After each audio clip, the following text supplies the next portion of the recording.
Assalamualaikum warahmatullahi wabarakatuh. Selamat sore.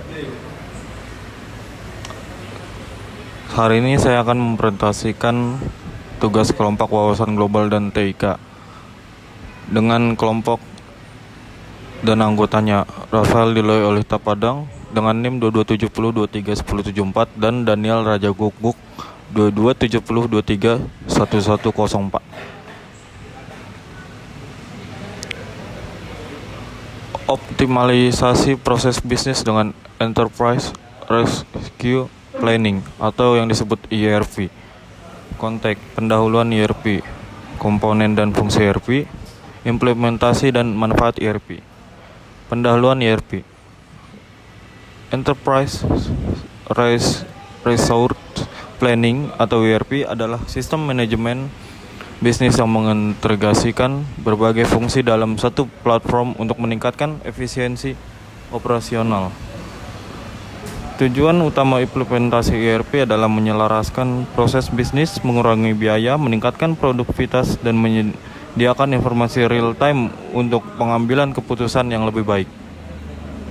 Sejarah dan evaluasi ERP. Perkembangan awal ERP. ERP berasal dari sistem perancangan material pada 1960-an dan berkembang menjadi sistem integrasi perusahaan pada 1990-an untuk mendukung berbagai proses bisnis.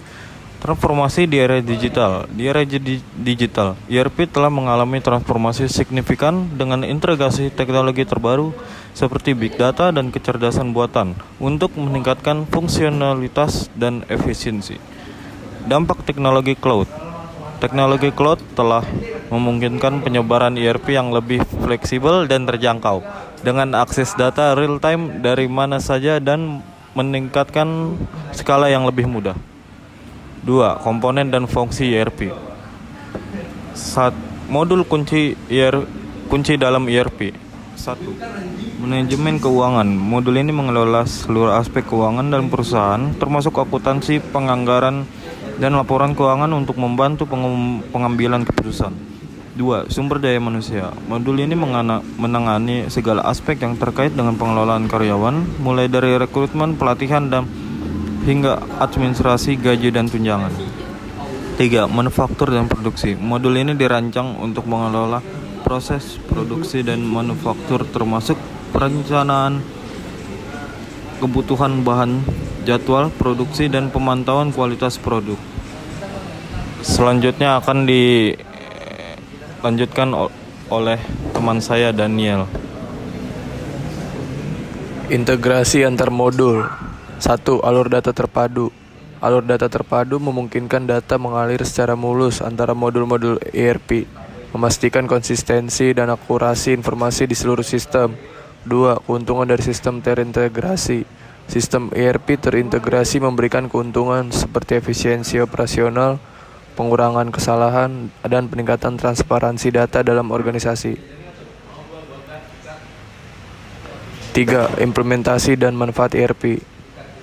1. Analisis kebutuhan. Langkah-langkah dalam implementasi ERP. 1. Analisis kebutuhan.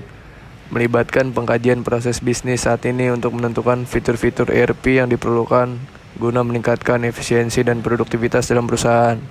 2. Pemilihan penyedia layanan ERP. Memilih vendor yang menawarkan solusi ERP sesuai dengan kebutuhan bisnis, termasuk aspek biaya, fleksibilitas, dan dukungan teknis yang diberikan. 3. Pelatihan dan migrasi data. Kegiatan ini mencakup pelatihan bagi staf agar familiar dengan sistem baru dan memindahkan data dari sistem lama ke sistem ERP yang baru. 4. Evaluasi kesuksesan implementasi. Memeriksa sejauh mana implementasi ERP mencapai tujuan yang telah ditetapkan, serta mengidentifikasi area yang memerlukan perbaikan lanjutan.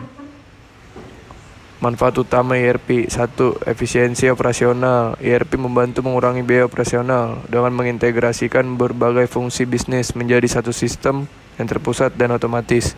2. Pengambilan keputusan lebih baik. Sistem ERP menyediakan data yang akurat dan real time, yang mendukung manajemen dalam membuat keputusan yang lebih cepat dan tepat. Terima kasih.